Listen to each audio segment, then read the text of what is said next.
Hello and welcome to ETBFSI.com. My name is Amol Dete and I'm in conversation with Rajeev Yadav from Fincare Small Finance Bank. Rajiv, welcome on the show. Thank you, Amol. My pleasure. Thank you for having me on your show. Great. So there are three interesting things that I would like to learn from you. Let's begin with lockdown since we all are under the lockdown and every bank, every financial institution is trying to innovate and deal with lockdown in a different manner, whether it's work from home or attending virtual conferences. I would like to learn from you. How is it for you? How are you managing your work? How are you giving directions to your team? I know that the banking comes under the essential services, but I'm sure there will be a lot of challenges. So how are you actually managing in lockdown?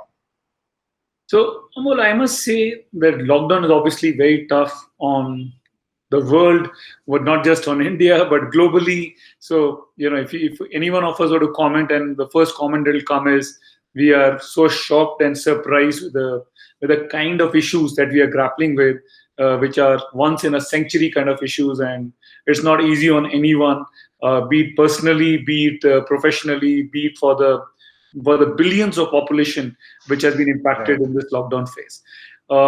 So, given that extreme perspective of how surprised we are and how quickly it has turned into a very serious issue for the world and for the country and everybody, uh, I think lockdown has been, from a business perspective, I would say, other than a few elements where we have to sort of interact with customers, which is obviously the most difficult thing to do in a lockdown phase.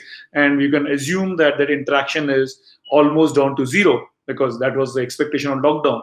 Um Other than that, I think we have been all pleasantly surprised that how we can run the bank as normally as we normally do, and how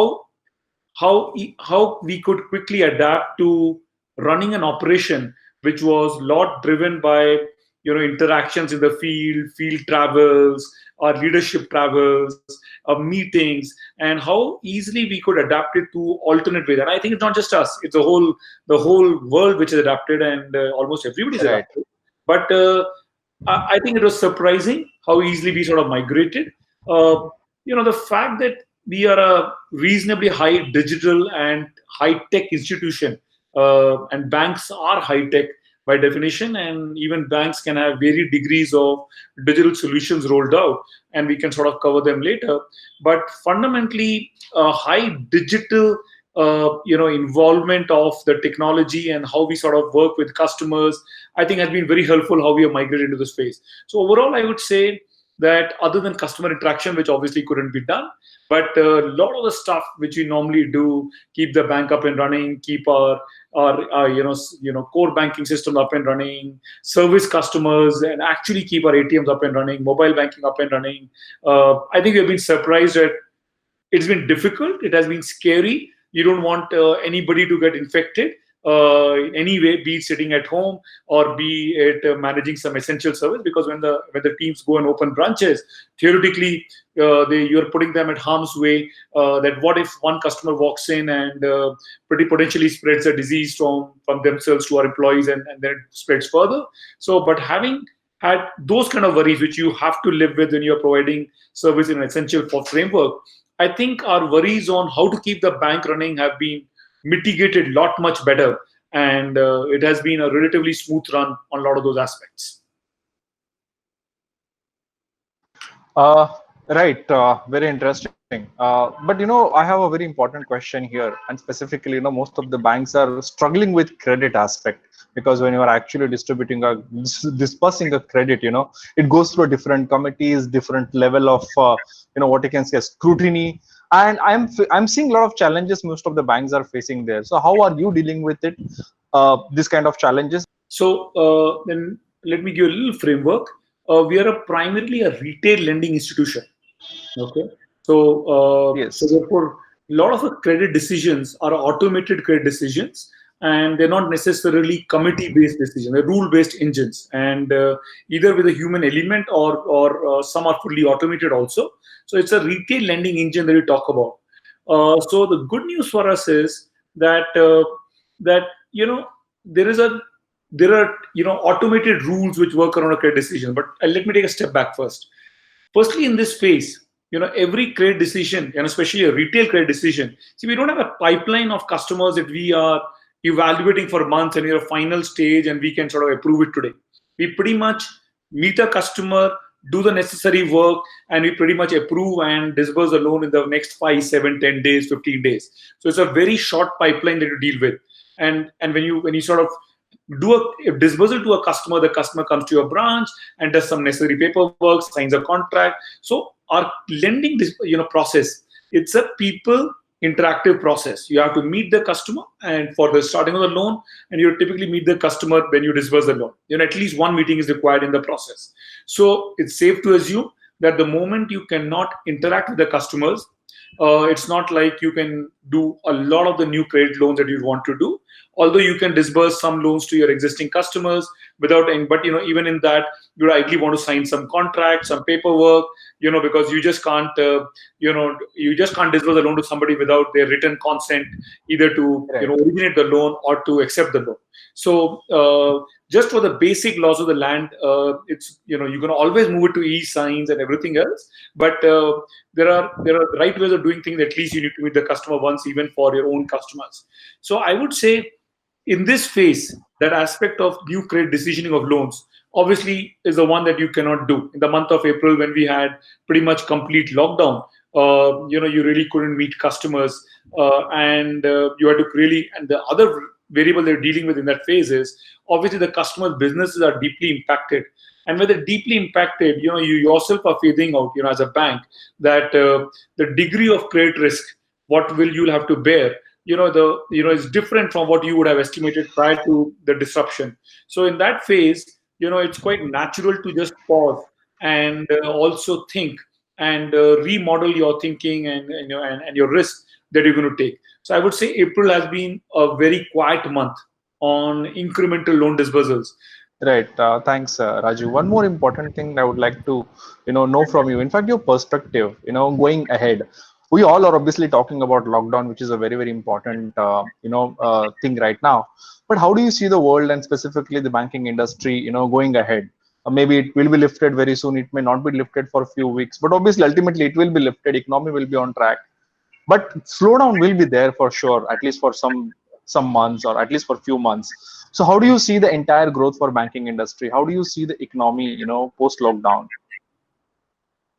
See, Amol, I think the reality is that the whole world is going to suffer a significant impact on their economic growth, and there's a good chance that a lot of the world economies would have a negative growth or deflation in this calendar year. When they look at 2020, they don't look at the way we look at it, but 2020 is going to be a very good chance of being a recession year at the world level, and economies like India Right. could have a very small growth or a very small negative growth, could be far relatively better than the most of the world, but we'll also have our share of significant slowdown of our economic growth. And but the good news is that I think today the whole world and India itself is very focused on reviving the economy, and there's only one consistent message, that we have to live with the COVID-19 and fix our economy along with it. We have to do both together. So I think that realization, as the way I will say, the disease also came very rapidly in 15, 30 days, and boom, we joke around and say March 1st seems so normal, and March 31st it is so abnormal, and you can shorten it to March 5th and March 28th or March 10th. So there was a window that on March 5th you can still talk about international travel, and there were tickets Right. booked, there was a debate happening, or will be going, or will that be cancelled? Let's wait and see. On March 20th, you know what? It's all out of question. Okay, not just lockdown.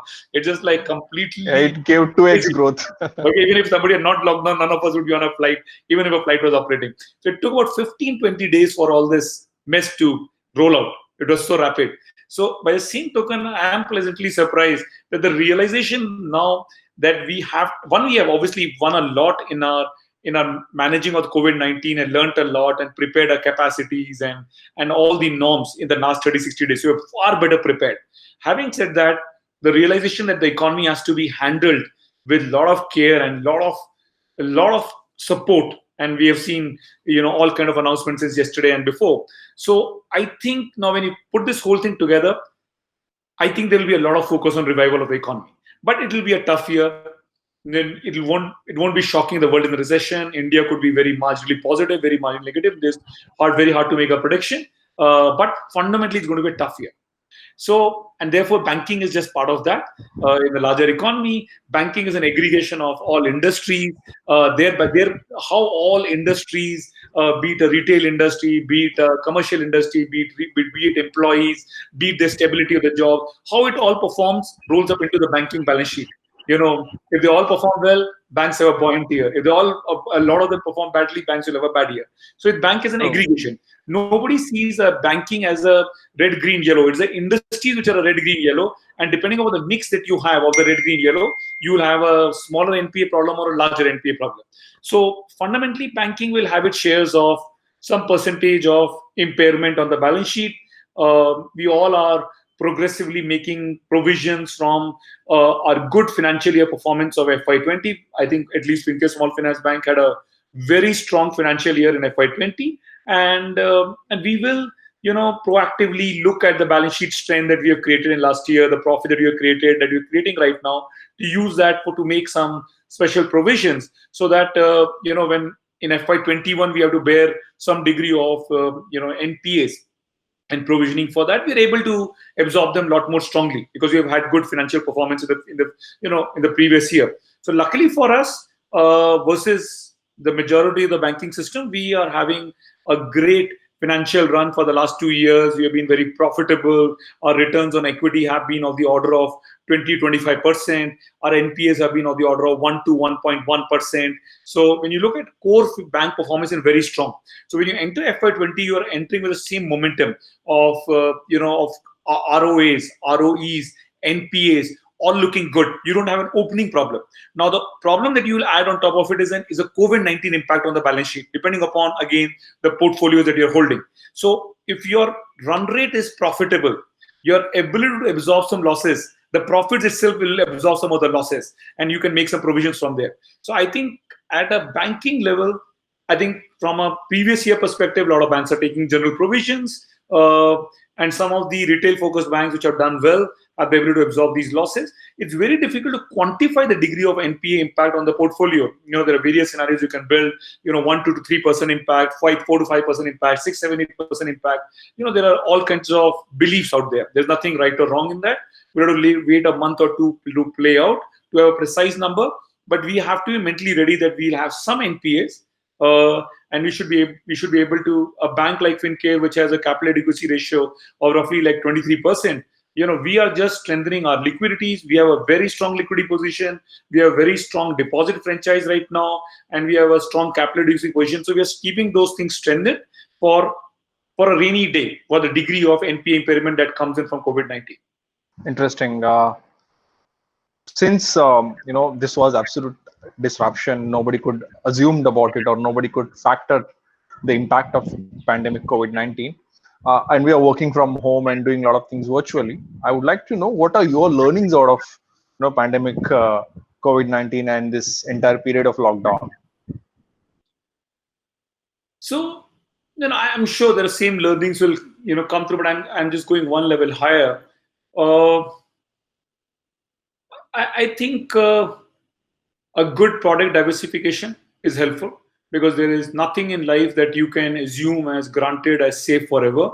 So if you should be diversified with the right mix of products of all kinds, and the faster you get there, it's always better.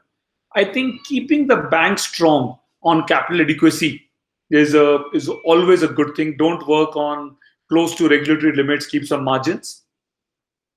The bank has to be a performing bank in good times, because the other thing that we have started realizing, a lot of people have starting to say that now these events are not black swan events. They seem to happen too often. So when they happen too often, a 2008 crisis, somebody said it's a black swan event. Yes. Something else in the middle, this is one-off event. So whether you call it black swan or you call it one-off, if one-off events happen too quickly, then unfortunately, then you say these happen every 3, 4, 5 years, not obviously of the order of COVID-19. But the world is going through a difficult time every 4, 5 years. Okay.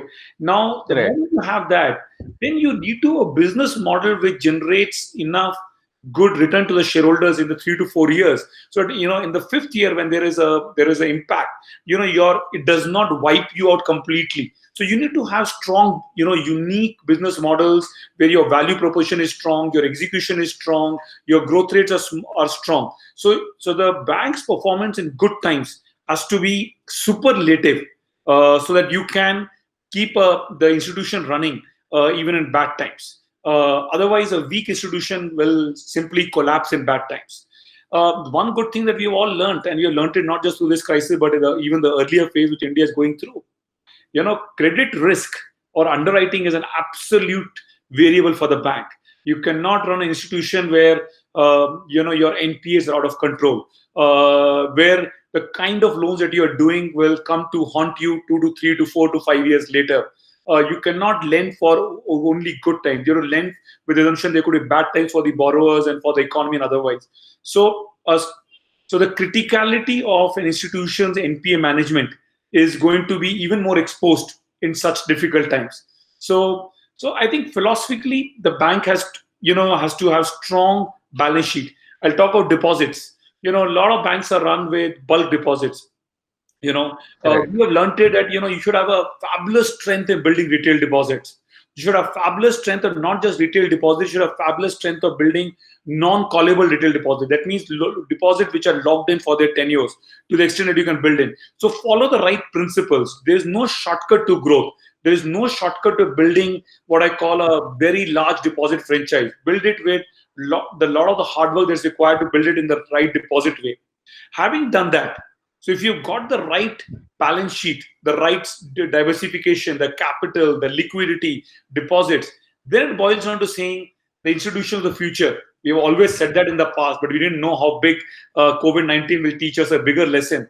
The institution of the future are digital institutions. Fincare Small Finance Bank prides itself in opening 99% of its accounts through digital channels. And let me give you one data point.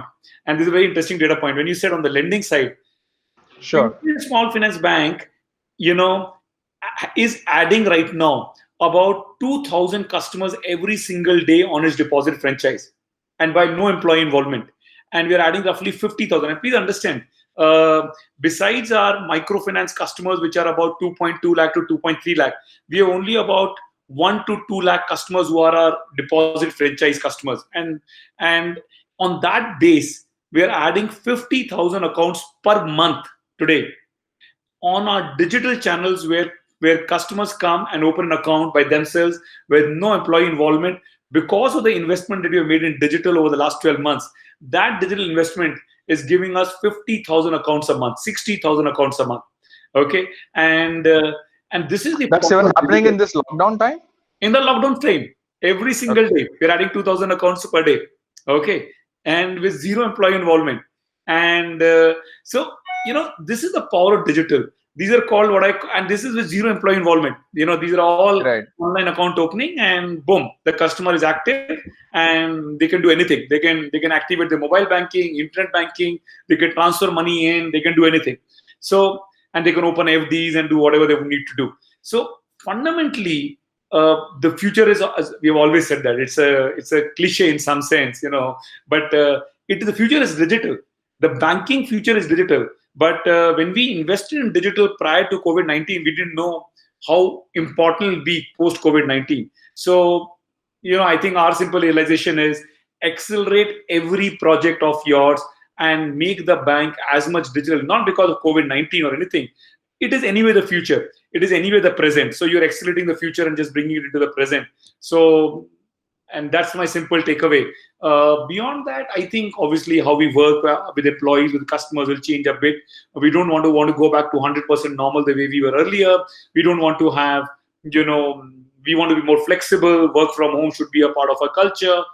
We should interact with the employees much more using video channels, all that exists today and everybody's comfortable with.